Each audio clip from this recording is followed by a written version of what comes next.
मित्रों, कहते हैं कि हर मनुष्य को अपने कर्मों का फल जरूर मिलता है, चाहे पाप हो या पुण्य। अच्छे कर्म करने पर पुण्य मिलता है, तो ठीक इसी तरह बुरे कर्म करने पर या फिर पाप करने पर नरक भी भोगना पड़ता है। इस संबंध में गरुड़ पुराण में विस्तार से बताया गया है। इसमें यह भी बताया गया है कि बुरे कर्म करने पर व्यक्ति को मृत्यु के बाद कौन सी सजा मिलती है और कौन सा नरक भोगना पड़ता है। आइए जानते हैं इस बारे में विस्तार से। नमस्कार मित्रों, एक बार फिर स्वागत है आपका हमारे YouTube channel new motivational life के एक और नए वीडियो में।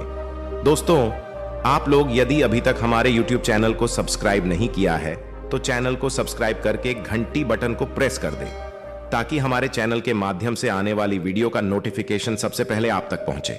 मित्रों, वीडियो को लाइक एंड कमेंट में जय श्री कृष्ण जरूर लिखें। मित्रों, देरी न करते हुए वीडियो को शुरू करते हैं। दोस्तों, इस युग में महिलाएं हर मामले में पुरुषों की बराबरी कर रही हैं। चाहे खेल हो या शिक्षा, महिलाओं ने पुरुषों के बराबर अपना स्थान बना लिया है। इतना ही नहीं, महिलाओं का एक वर्ग तो पुरुषों के ऊपर अत्याचार करने से भी पीछे नहीं है। जिस प्रकार हर पाप की एक सजा निर्धारित की गई है, उसी प्रकार हर सजा को भोगने के लिए अलग अलग नरक भी बनाए गए हैं। गरुड़ पुराण में श्री हरि विष्णु ने 21 प्रकार के घोर नरकों का वर्णन किया है।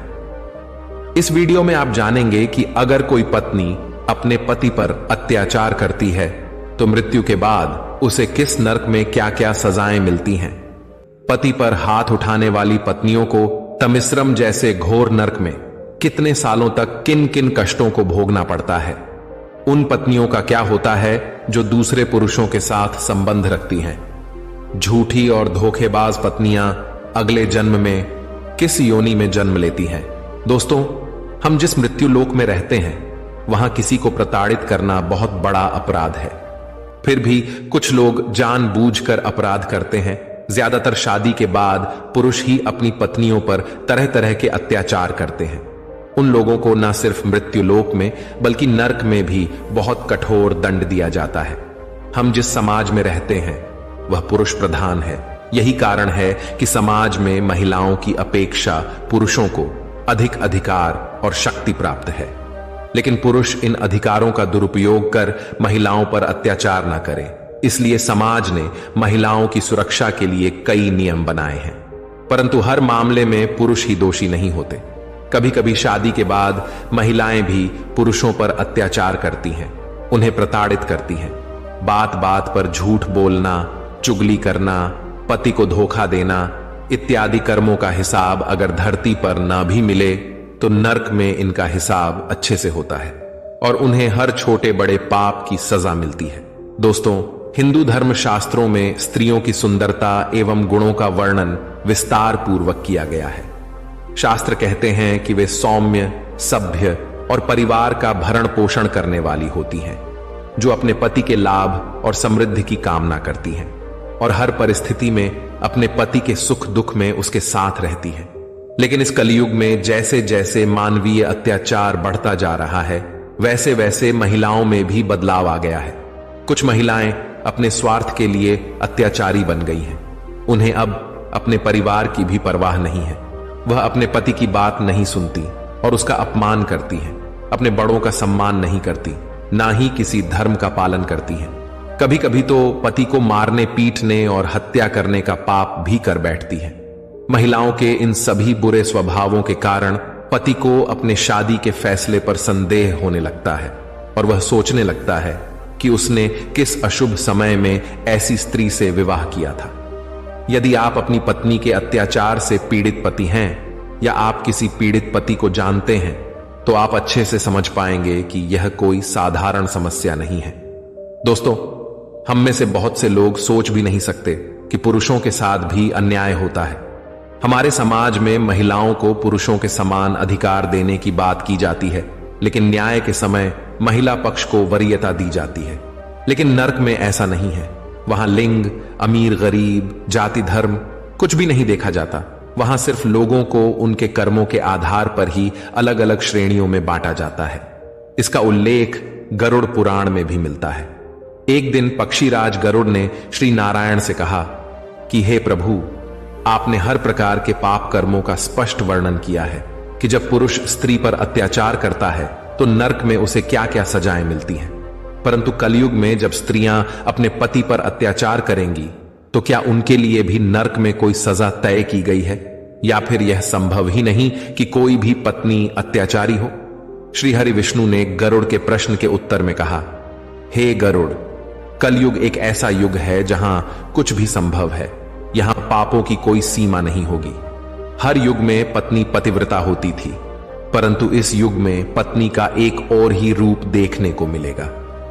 ऐसी बहुत सी घटनाएं घटेंगी, जैसे पत्नी का अपने पति को झूठे आरोप में फंसाना, अपने पति को धोखा देना, धन के लिए अपने पति का इस्तेमाल करना, धन खत्म हो जाने पर उसे छोड़ देना, अपने प्रेमी के साथ मिलकर अपने पति को धोखा देना इत्यादि। इन पापों के परिणामों से अनजान पत्नियां ये सभी पाप करती तो हैं, लेकिन उन्हें पता नहीं होता कि उनका हिसाब चाहे धरती पर ना भी हो, किंतु नरक में उन्हें हर गलत कर्मों का हिसाब देना ही होगा। गरुड़ पुराण के अनुसार अगर कोई पत्नी अपने स्वार्थवश पैसों के लिए किसी पुरुष से शादी करती है और फिजूल खर्ची करके वह अपने पति को लूटती रहती है, ऐसी पत्नियां जो पति के साथ तब तक रहती हैं जब तक कि धन का उपभोग कर सकें, ऐसी पत्नियों को मृत्यु के बाद तमिश्रम नामक नरक में भयानक सजाएं दी जाती हैं। ऐसी पत्नियों को मृत्यु के बाद यमदूत रस्सी से बांधकर घसीटते हुए उनको नरक ले जाते हैं और वहां लोहे की गर्म सलाखों से पीटते हैं। उन्हें बहुत मारा जाता है जब तक कि उनके मुंह से खून ना निकलने लगे और वे बेहोश ना हो जाएं। जब उन्हें होश आता है तो उन्हें फिर से मार मार कर अधमरा कर दिया जाता है। कभी कभी यह भी देखने को मिलता है कि कोई पत्नी पति पर दहेज का झूठा आरोप लगाती है या फिर आर्थिक स्थिति खराब होने पर वह अपने पति को छोड़ देती है। ऐसे पापी पत्नी को कई जन्मों तक चक्रवाक पक्षी बनकर ही भ्रमण करना पड़ता है और वह किसी और रूप में जन्म नहीं ले पाती। जब तक उसे अपने पाप कर्मों का अनुभव नहीं हो जाता तब तक उसे मुक्ति नहीं मिलती। दोस्तों, आपने बलात्कार जैसे जघन्य अपराधों के बारे में सुना है। इसमें सिर्फ लड़कियां ही पीड़ित नहीं होती, कई बार पुरुष भी इस अपराध का शिकार होते हैं। जो स्त्री किसी पुरुष को उसकी अनुमति के बिना छूती है या उसे अपने शारीरिक मोह में छल से फंसाती है, उसे नरक में मूत्र, रक्त, बलगम, जहरीले कीड़ों और जानवरों के बीच कई सालों तक सजा भुगतने के लिए छोड़ दिया जाता है। ऐसी स्थिति में पड़कर पापी आत्माएं बहुत कष्ट पाती हैं और मुक्ति के लिए बार बार यमदूतों से प्रार्थना करती हैं, लेकिन यमदूत उन्हें उनके कर्मों की याद दिलाते हुए असहनीय कष्ट देते रहते हैं।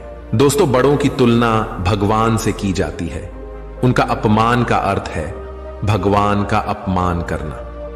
गरुड़ पुराण में बताया गया है कि जो पत्नी अपने पति का या अपने बड़े बुजुर्गों का अपमान करती हैं, उन्हें नीचा दिखाती हैं या फिर उन्हें मारती हैं, ऐसी पत्नियों को नरक की आग में झोंक दिया जाता है और ऐसा तब तक किया जाता है जब तक उनकी खाल शरीर से अलग ना हो जाए। दोस्तों, अपने साथी को धोखा देने वाले मनुष्यों को नरक में ऐसी सजाएं दी जाती हैं जिसका अगर उन्हें थोड़ा सा भी ज्ञान हो जाए तो वे अगले जन्म में ऐसा करने से बचेंगे। हमारे शास्त्रों के अनुसार जो पत्नी किसी दूसरे पुरुष से संबंध रखती है उसे नरक में जानवर माना जाता है। उसे मलमूत्र से भरे एक अंधेरे कुएं में लंबे समय के लिए डाल दिया जाता है। जीवित रहने के लिए उसे वहीं सब खाकर घनघोर अंधेरे में बंद रहना पड़ता है।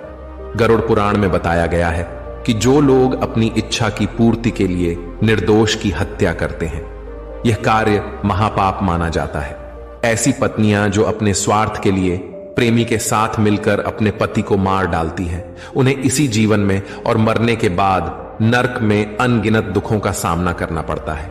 केवल हत्या करने वाली पत्नी को ही नहीं, बल्कि ऐसे काम में मदद करने वाले प्रेमी को भी मरने के बाद हजारों कुत्तों से कटवाया जाता है। कई वर्षों तक गर्म रेत में चलाया जाता है। इतना ही नहीं, इसके पश्चात उसे गर्म लोहे से बांध दिया जाता है और हाथ पैरों पर लोहे की कील ठोक दी जाती है। दोस्तों, वीडियो के अंत में आप लोगों से रिक्वेस्ट ही है कि अगर आपको यह वीडियो अच्छा लगा हो तो मेरे चैनल को सब्सक्राइब, वीडियो को एक लाइक करके कमेंट में जय श्री कृष्ण जरूर लिखें। मिलते हैं एक नए वीडियो, एक नई जानकारी के साथ। मित्रों, वीडियो को पूरा देखने के लिए बहुत बहुत धन्यवाद।